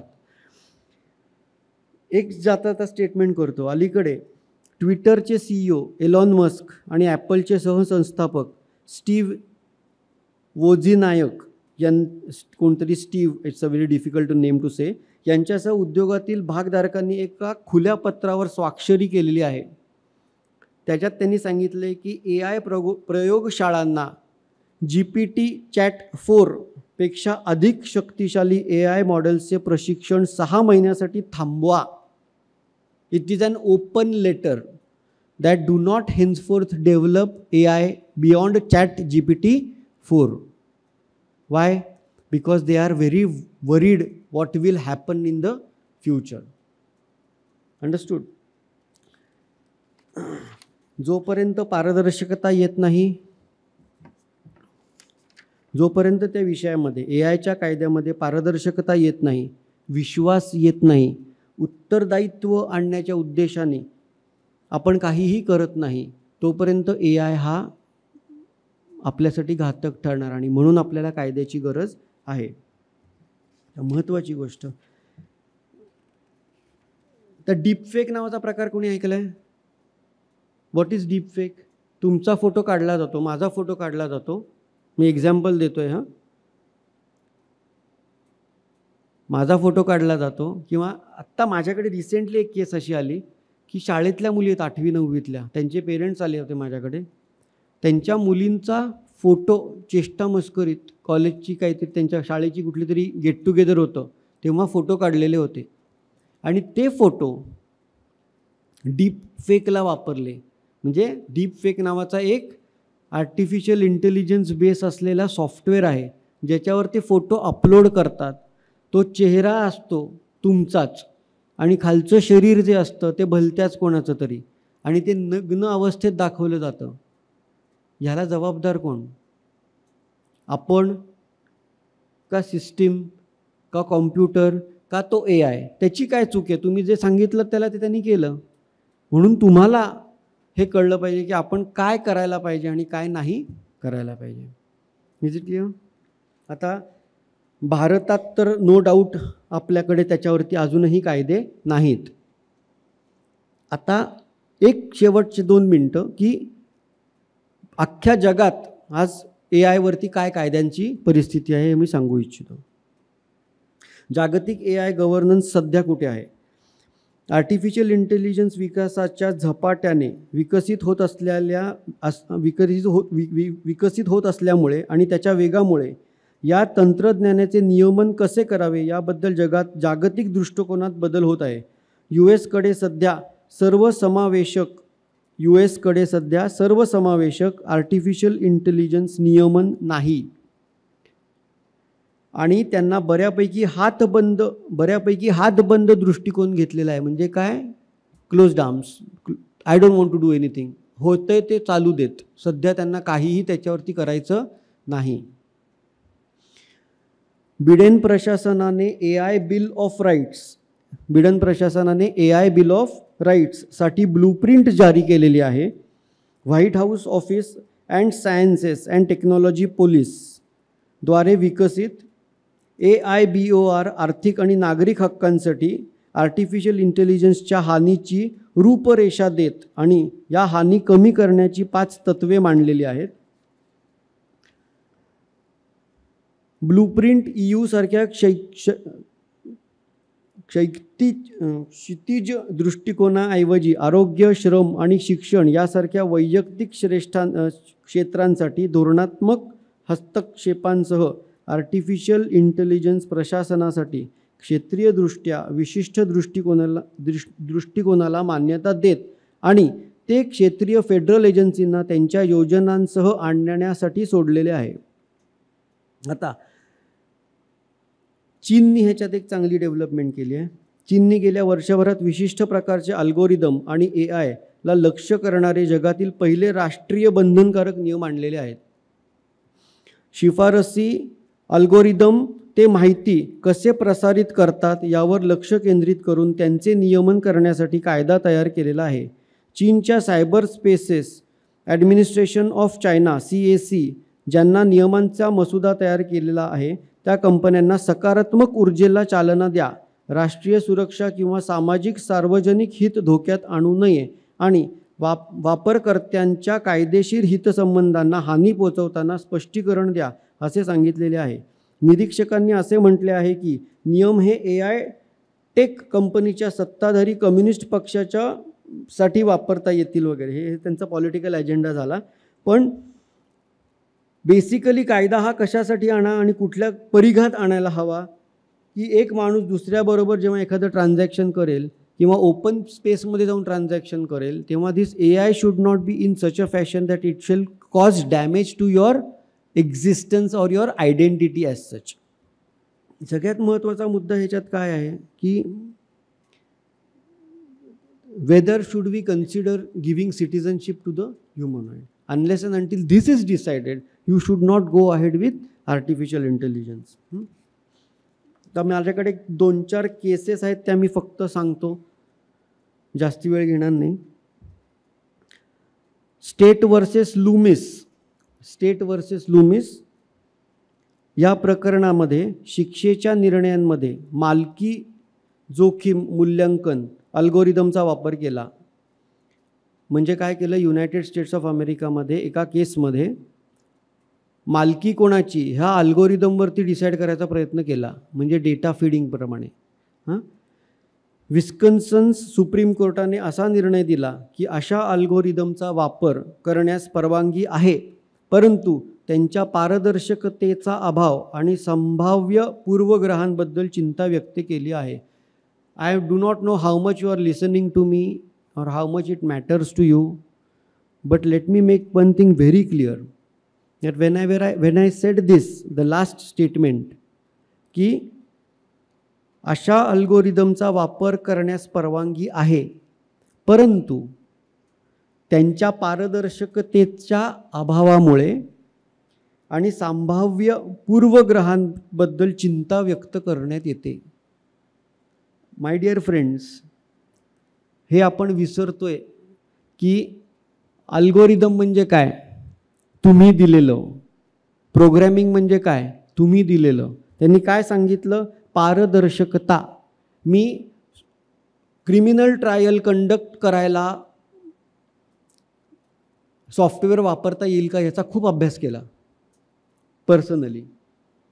त्याच्यात त्यांनी असं सांगितलं आहे, परत सांगितलं आहे की तुम्ही कुठल्या प्रकारचा डेटा फीड करणार आहे, कोणत्या प्रकारचा. म्हणजे पूर्वी कसं होतं, आता तुम्हाला सांगतो, फॉर एक्झाम्पल एम्प्लॉयमेंट असतात ना, एम्प्लॉयमेंट्स म्हणजे Naukri.com वगैरे, अशा अमेरिकेत खूप आहेत, होत्या आणि अजूनही आहेत. त्याच्यात ते काय करतात, पूर्वीचे जे डेटा असतात ना ते सगळे फीड करतात. ते फीड केल्यानंतर काय होतं, ते मशीन शिकायला लागतं. आणि जेव्हा ते मशीन शिकतं, किंवा ही बाई आहे म्हणून हिला इथं नोकरी देऊ नका, किंवा या बायकांना ह्या नोकऱ्या दिल्या जात नाहीत, काळ्या लोकांना ह्या नोकऱ्या दिल्या जात नाहीत, whites will only be given this jobs, ह्या ज्या गोष्टी आहेत ना, बेसिक या सगळ्या गोष्टींचा फरक पडत राहतो. पारदर्शकता, ओपन नाही राहत. मग ते तुम्ही जो डेटा दिला आहे ना सर, तुम्ही ही गोष्ट विसरता की तुम्ही जो डेटा देणार तो डेटा ॲनालाइज करूनच पुढे ते मशीन काम करणार. आजपासनं पुढे आर्टिकल 14 लागू, आजपर्यंतच्या मागे आजपर्यंत किती सर न्यायाधीश बसले भारतात, बायका हात बोटावर मोजण्या इतके का, एक पण नाही ना. बघा, हा जो डेटा आपण फीड केला सर, तर एक लक्षात घ्या, हा डेटाच वापरला जाणार आणि परत पुढच्या वेळेला चीफ जस्टिस ऑफ इंडियाच्या सिटिंगसाठी जर कोणाला सिलेक्ट करायचं असेल, सिटिंगसाठी सिलेक्ट करायचं असेल तर काय करणार, हा AI काम करेल का, हा तुम्हाला बाई देणारच नाही ना. ते म्हणणार बाई नाही, yes or no, this is what is used in Naukri.com किंवा. आणि म्हणून म्हणतात की पारदर्शकतेचा अभाव आणि संभाव्य पूर्वग्रहांबद्दल, ह्याच्यात मी दोन्ही इन्क्लूड केलं की संभाव्य पूर्वग्रहांबद्दल पण बोललेले आहेत. तर दुसरी केस आहे Houston federation of teachers versus Houston independent school district. या प्रकरणात न्यायालयाने अल्गोरिदमिक शिक्षक मूल्यमापन प्रणालीच्या वापराकडे लक्ष दिले. आता तुम्हाला मी सांगतो, मी गेली 20 वर्ष झाली मी शिकवतो कॉलेजमध्ये. आम्ही मुलांना फीडबॅक मागतो. का मागतो, तर जस्ट टू अंडरस्टँड की मुलांना कळतं आहे का नाही कळतं आहे, मी थर्ड क्लास वाटतो आहे का, मी बरा वाटतो आहे का, मुलांना माझ्याकडनं शिकायची इच्छा आहे का नाही, हेही मला कळू शकतं. का, तर मला एक फीडबॅक लागतो, तो बेसिक असतो. पण आजकाल काय करतात मुलं, गुगलवर तयार करतात, गुगलवर फीडबॅक फॉर्म तयार करतात आणि तो आपल्याला पाठवतात. तुमच्या लक्षात हे येत नाही की तो गुगलचा फीडबॅक फॉर्म आहे ना, तो कुठेतरी हिस्ट्रीत तो रेकॉर्ड झालेला आहे आणि त्याचा डेटा वापरला जाणार आहे. आणि तो उद्या माझ्याचबद्दल, मला एखाद्या व्यक्तीला मी आवडत नसलो तर तो वापरला जाईल का कुठेतरी, ह्याची शक्यता नाकारता येत नाही. त्यांनी सांगितलं अल्गोरिदमिक शिक्षक मूल्यमापन प्रणालीच्या वापराकडे लक्ष दिले पाहिजे. न्यायालयाने असे मानले की प्रणालीचे अपारदर्शक स्वरूप आणि संभाव्य पूर्वग्रहांमुळे योग्य प्रक्रियेसाठी शिक्षकांच्या घटनात्मक अधिकारांचे उल्लंघन होते. म्हणजे blacks will not be teachers, Indians cannot become head teachers, असं बऱ्याच गोष्टी आहेत ज्या त्याच्यात लागू होतील. Another case is Richardson versus Clark. या प्रकरणात जामीन आणि pre trial release release. What is जामीन? बेल देणे. एखादा गुन्हेगार त्याला पकडला, कोर्टासमोर आणला की त्याला बेल द्यायचा का नाही द्यायचा हा प्रश्न कोर्टाच्या हातात असतो. त्याच्यासाठी लोकांनी सॉफ्टवेअर तयार केलेले आहेत, आर्टिफिशियल इंटेलिजन्स वापरून सॉफ्टवेअर तयार केलेले आहेत, which will make things easier for the court to understand whether ह्या आरोपीला सोडलं तर हा किती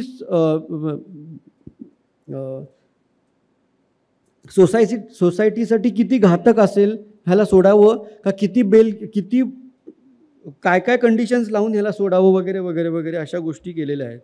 त्या साधने वापरण्याचे आव्हान होते.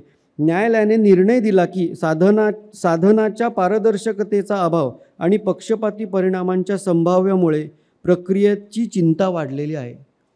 Humans have emotions. I will again say anything, state of things, relation of things capable of being pursued by the senses and any mental condition of which a person is conscious about. I repeat it again and again. कारण महाभारतात परत परत त्यांनी सांगितलं हे पंचभूतं आहेत, ज्या गोष्टी तुम्हाला विसरून चालणारच नाही. ह्युमनॉइड म्हणजे काय? ह्युमन म्हणजे काय? मला मारल्यावरती मला लागलं, मला लागल्यावरती माझी रिफ्लेक्स ॲक्शन काय आहे? हे मला इथे लागतं, ते माझ्या मेंदूपर्यंत पोचतं आणि तो जो मेंदू आहे तो त्याला रिॲक्ट करतो. एक तर मला राग येऊ शकतो किंवा मी घाबरू शकतो. मला राग आला तर मी समोरच्याला दुपटीने मारू शकतो, मी घाबरलो तर टेबल खालती जाऊन लपून बसू शकतो. ही शक्यता नाकारता येते का? नाही. पण हीच कॉम्प्युटरला जमणार का? आणि जमली तर ती किती घातक होईल ह्याचा विचार आपण करत नाही आहे. पुढची केस आहे विंडहॅम रिसॉर्ट डेव्हलपमेंट कॉर्पोरेशन. ज्या प्रकरणात न्यायालयाने AI प्रणालीद्वारे कॉन्ट्रॅक्ट वॉज साइंड आणि त्या कॉन्ट्रॅक्टकडे त्यात लक्ष वेधलं गेलं कोर्टाचं.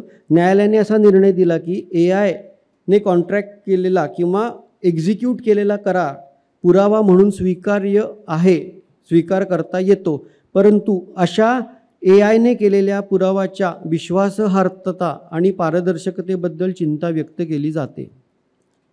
परत परत मी सांगतोय की त्या काय म्हणतात, पारदर्शकता आणि विश्वासार्हता ह्या दोन गोष्टी. कारण परत सांगतो, जो तयार करणार आहे तो ह्युमन आहे, जो तयार करणार आहे तो ह्युमन आहे. माझ्यासाठी आज विचार केलात तर ह्युमन्सच्या पुढे AI जाऊ शकत नाही, जर तो कायद्याच्या चौकटीत बसून केलं तर, नाहीतर तो अतिशय घातक ठरू शकतो. भारताच्या कायदे, let's talk about Indian overview of it. भारतीय कायदे कंपन्या आणि कायदेतज्ञांनी त्यांच्या दैनंदिन कामकाजात AI वापरावा आणि त्याचे फायदे ओळखलेले आहेत. दस्तऐवज पुनर्वलोकन म्हणजे काय? Contract reviewing. What is called as contract reviewing? आज आमच्या मोठ्या मोठ्या लॉ फर्म्समध्ये कॉन्ट्रॅक्ट रिव्ह्यू होतात. ते कॉन्ट्रॅक्ट रिव्ह्यूविंगला अनंत वेळ जातो आणि त्या वेळ जातो त्याच्यासाठी काय आहेत तर सॉफ्टवेअर प्रोग्राम्स तयार केलेले आहेत जे कॉन्ट्रॅक्ट रिव्ह्यूविंगचं काम सोपं करतात. तुमच्या विंडोजमध्ये पण आहे, कॉम्प्युटरमध्ये असतं. वर्ड डॉक्युमेंट कम्पेअर होतात, तुमचे ते एक्सेल शीट्स कम्पेअर होतात. हे काय आहे? This is a limited edition of artificial intelligence. It will understand the difference between the two and this is what we have accepted. त्याच्यानंतर करार विश्लेषण करण्यासाठी, कायदेशीर संशोधन करण्यासाठी आणि कायदेशीर अंदाज या कामांसाठी AI चलित साधने वापरलेली जात आहेत. हे तंत्रज्ञान नियमन कार्य सुलभ करतात, त्रुटी कमी करतात आणि उत्पादकता वाढवतात, म्हणजे प्रोडक्टिव्हिटी वाढवतात. कागदपत्रांच्या विस्तृत खंडाचे पटकन रिव्ह्यू होऊ शकतो. पुनरावलोकन करण्याचा AIच्या क्षमतेने योग्य परिश्रम करू शकतो. आता भारताचं उदाहरण द्यायचं तर मी मगाशी राघव याचं उदाहरण दिलेलं आहे. त्याच्यानंतर अजून एक दुसरं महत्त्वाची गोष्ट आहे ती अभिनेत्री रश्मिका मंदाना ही जी होती, हिचा डीप फेक व्हिडिओ तयार केला गेला होता आणि तो व्हायरल झाला होता, त्याचा गोंधळ झाला होता खूप. त्याच्यानंतर काय FIR दाखल करायची, कुठल्या सेक्शन्सखालती FIR दाखल करायची, आपला कायदा अजून इतका डेव्हलप झालेला नाही. आत्ता मी तुम्हाला जसं सांगितलं की परवा एक जी माझ्याकडे केस आली की त्याच्यात ते मला सांगत होते की पोलिसांना कळतच नाही आपण कुठल्या सेक्शनखालती यांच्यावरती केस दाखल करायची. तर ह्याच्यात फोर्जरी आहे का? 465 आहे, 469. तसंच माहिती information technology act section 200 section 66 वगैरे ही जी कलमं आहेत ती लावायची का नाही लावायची, ह्या सगळ्या गोष्टींना अजून आपल्याला कळत नाही आहेत. आपले पोलीसही त्याच्यासाठी अजून सक्षम नाही आहेत. कुठल्या गोष्टीचा कॉग्निझन्स घ्यायचा, कुठल्या गोष्टीचा कॉग्निझन्स घ्यायचा नाही, हे अजून त्यांना कळत नाही. आणि त्याच्यासाठी तुम्हाला कायद्याची ही गरज आहे. आर्टिफिशियल इंटेलिजन्स रिलेटेड ज्या गोष्टी आपण करतो त्या सगळ्यांना मॉनिटर करायला आर्टिफिशियल इंटेलिजन्स लॉ कमिटी बसली पाहिजे, which should decide what are the various aspects of law that we have to consider while framing, while programming, while producing, while bringing into existence a new artificial intelligence or a machine or anything which is going to make our life simple and easy. Electronics आणि माहिती तंत्रज्ञान मंत्री अश्विनी वैष्णव यांनी deep फेकचा प्रसार रोखण्यासाठी मजबूत कायद्याच्या गरजेवर भर दिलेला आहे, पण अजूनही काहीही नाही. सरकारने एक सर्वसमावेशक योजना सादर करणे अपेक्षित आहे, जी 4 मुख्य स्तंभांभोवती आयोजित केली जाते. डीपफेक ओळखणे, त्यांचे उत्पादन थांबवणे, तक्रार आणि अहवाल प्रणाली स्थापित करणे आणि जनजागृती वाढवणे. डीपफेक हा कुठून वापरला जाईल, कोण वापरेल, कसा वापरेल. आता हे सगळं सांगत असताना क्रिमिनलच्या दृष्टिकोनातनं, क्रिमिनल लॉच्या दृष्टिकोनातनं आम्हाला एक गोष्ट नक्की कळते की उद्या अमेरिकेत बसून एखादा माणूस हा गुन्हा करू शकेल का तुमच्याबरोबर? पुण्यात करू शकतो. तुमचं अकाउंट अमेरिकेत बसून हॅक होऊ शकतं का? तुमचं अकाउंट नायजेरियात बसून हॅक होतं का? होतं. मग ज्युरिस्डिक्शन कुठलं? कुठे बसवणार कायद्यात? तुम्ही FIR देणार कुठे? इथे देणार, तिथे देणार? कारण हा इंटरनेटवरती झालेला गुन्हा आहे. Online, in air, somewhere down there, you do not know where. पण मग आपण काय म्हणणार, मी इथे FIR दाखल करणार. तुम्ही इथे FIR दाखल कराल साहेब, इन्व्हेस्टिगेशन कुठे कराल? विसरतो आपण की इन्व्हेस्टिगेशन कसं करणार. कोणाला नायजेरियात जाऊन त्या आरोपीला पकडणार, आरोपी कोण आहे हे पण कळणार नाही. बरोबर आहे की नाही? ह्या सगळ्या गोष्टी जर समजून घ्यायच्या असतील तर त्याच्यासाठी तुम्हाला एक फ्रेमवर्क पाहिजे. आणि I would like to conclude on this की आपल्याला का पाहिजे, म्हणजे तुम्ही श्रोत्यांनी इथे बसून माझं लेक्चर ऐकलं, भाषण ऐकलं, I am thankful to you. पण आर्टिफिशियल इंटेलिजन्स कायदा हा अजून आपल्या भारतात डेव्हलप झालेला नाही आहे. तो डेव्हलप करण्याची गरज आहे. त्याच्यासाठी काय काय गोष्टी गरजेच्या आहेत, काय काय नाही आहेत, हे मी तुमच्यासमोर थोडक्यात मांडायचा प्रयत्न केला. तो मराठीत केला. तो किती सक्सेसफुल झाला मला माहिती नाही. पण एक गंमत अशी नक्की आहे की this is the 149th year of this particular lecture series and coincidentally I am 49 going to be 50. So I consider this as a very lucky thing for me. आणि मला AI आणि कायदा ह्याच्यावरती जो अजूनही विषय खूप बाळ आहे, लहान आहे, त्याला डेव्हलप करायची गरज आहे. आणि त्याच्यावरती मला 4 शब्द बोलायला तुमच्यासमोर मिळाले, मांडायला मिळाले, ह्याच्यासाठी मी तुमचा धन्यवाद. धन्यवाद सर. सरांनी अत्यंत अभ्यासपूर्ण विचार इथे व्यक्त केलेत. खरं सांगायचं तर भारत हा त्या काळीही सर्वार्थाने प्रगल्भ होताच.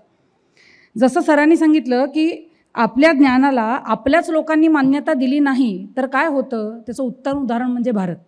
तर काही वेळेला आपल्या ज्ञानाला ती दाद मिळाली नाही, मान्यता मिळाली नाही, म्हणूनच कदाचित आपण आजच्या काळात या तंत्रज्ञानाच्या दृष्टीने मागे पडलो का, हा प्रश्न कदाचित आपण असं म्हटलं तर वावगं ठरणार नाही.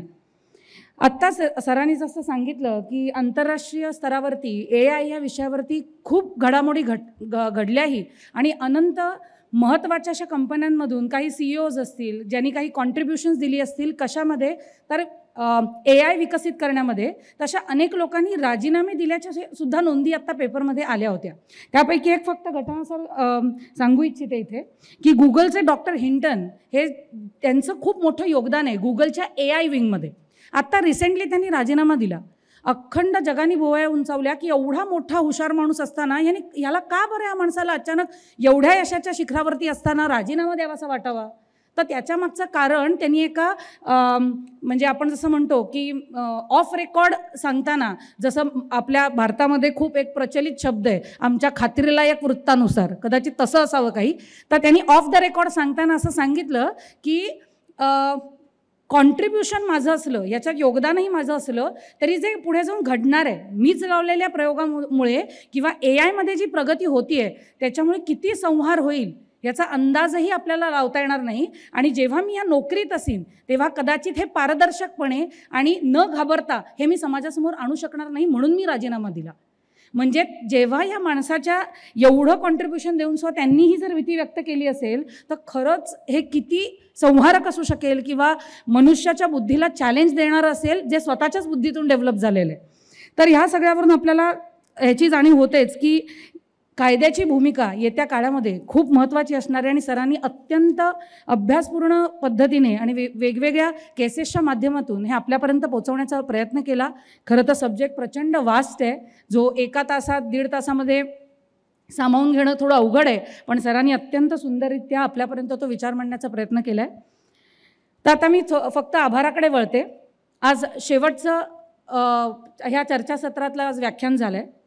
महाराष्ट्रात इतकी प्रचंड प्रतिभा इतर कोणत्याही व्याख्यानमालेला लाभली नसेल अशा ज्ञानार्जनाचे अविरत चाललेले वसंत व्याख्यानमालेचे आजचे 149वे पर्व आज संपणार आहे. दिनांक 22 एप्रिल 2024 पासून सुरू झालेल्या या ज्ञानगंगेने आपण आज सगळेजण तृप्त झालो. या व्याख्यानमालेसाठी वेगवेगळ्या क्षेत्रातली तज्ज्ञ मंडळी निवडताना या सर्व कमिटीची मात्र खरंच कसोटी लागत असेल यात शंका नाही. वसंत व्याख्यानमालेचे अत्यंत आदराने, स्नेहाने आणि ताकदीने आयोजन करणारे आम्हा सर्वांचे प्रेरणास्थान वक्तृत्वोत्तेजक सभेचे अध्यक्ष आणि टिळक महाराष्ट्र विद्यापीठाचे कुलपती सन्माननीय डॉक्टर दीपक टिळक सर आणि तितक्याच आत्मीयतेने हे कार्य तडीस नेणाऱ्या सभेच्या मुख्य कार्यवाहक डॉक्टर गीताली टिळक मॅडम या दोघांचेही मी मनापासून आभार मानते. ही व्याख्यानमाला यशस्वीपणे आणि निगर्वीपणे पार पाडण्यामध्ये या दोघांचे अविरत प्रयत्न आहेत. वक्तोत्तेजक सभा, रमाबाई रानडे स्मृती समिती, प्रार्थना समाज या सर्व संस्थांच्या विश्वस्त पदाधिकारी आणि सभासदांचेही मनपूर्वक आभार मानते. टिळक महाराष्ट्र विद्यापीठातील विविध विभागातील ज्या प्राध्यापकांनी व्याख्यानमालेत सूत्रसंचालन केले त्यांचेही मी मनापासून आभार मानते. विशेषतः टिळक महाराष्ट्र विद्यापीठातील संपूर्ण मास कम्युनिकेशन आणि जर्नालिझम विभागाचे मी मनापासून आभार मानते, कारण या व्याख्यानमालेची संपूर्ण तंत्रज्ञान आणि प्रक्षेपणाची बाजू सक्षमतेने त्यांच्या अनुभवी शिक्षक आणि शिक्षकेतर वर्गाने सांभाळली आहे. वसंत व्याख्यानमालेसाठी TMVच्या जर्नालिझम आणि मासकॉम विभागाने नेहमीच मदतीचा हात पुढे केलेला आहे. सर्व व्याख्याने चित्रीकरण करून यूट्यूबवर प्रक्षेपित करेपर्यंत सर्व तांत्रिक सहाय्य या विभागामार्फत केले जाते. गेली 17-18 वर्षे हा विभाग माध्यम या विषयातील पदवी आणि पदव्युत्तर शिक्षण यात पुण्यात अग्रेसर आहे. सुसज्ज स्टुडिओ कंट्रोल रूम यावत सुविधाही या विभागात आहेत. जगप्रसिद्ध एव्हिड कंपनीचे सर्टिफिकेशन प्रशिक्षणानंतर विद्यार्थ्यांना इथे सर्टिफिकेशन नंतर डिग्री आणि इतर ज्ञानही दिले जाते. साऊंड डिझायनर म्हणून चित्रपट उद्योगात अनेक संधीही विद्यार्थ्यांना उपलब्ध होतात. या व्याख्यानमालेच्या आयोजनात टिळक स्मारक मंदिराचे आणि केसरी ट्रस्टचे पदाधिकारी आणि कर्मचारी वर्ग या सर्वांचे मनापासून आभार. सर्वात महत्त्वाचे म्हणजे या व्याख्यानमालेत ज्या वक्त्यांनी त्यांच्या विचारांनी आपण सर्वांना भारावून टाकले त्या सर्व वक्त्यांचं मी नमन करते. आपल्या अतिशय व्यस्त दिनचर्येतून आपण वेळ काढून इथे आम्हा सर्वांशी संवाद साधलात त्याबद्दल सर्वांचे मनापासून आभार. आणि आता आपण सर्व श्रोतेगण आपण इथे उपस्थित राहून सर्व वक्त्यांच्या व्याख्यानाला न्याय दिलात, दाद दिलीत आणि त्यांच्याशी संवाद देखील साधलात. आपण सर्वांनी भरभरून दिलेल्या प्रेमामुळेच या व्याख्यानमालेची ज्ञानज्योत तेवत आहे आणि अखंड तेवत राहील यात शंका नाही. नजर चुकीने आणि अनावधानाने कुणाचा उल्लेख राहून गेला असेल तर मी मनापासून दिलगीर व्यक्त करते. या 149व्या वसंत व्याख्यानमालेची सांगता करताना पुनरागमनायच एवढंच म्हणते आणि आपण पुढच्या वर्षी अशाच उत्कृष्ट वक्त्यांना ऐकण्यासाठी लवकरच भेटू या सदिच्छेने मी सर्वांची रजा घेते. सर्वांचे पुन्हा एकदा मनापासून धन्यवाद.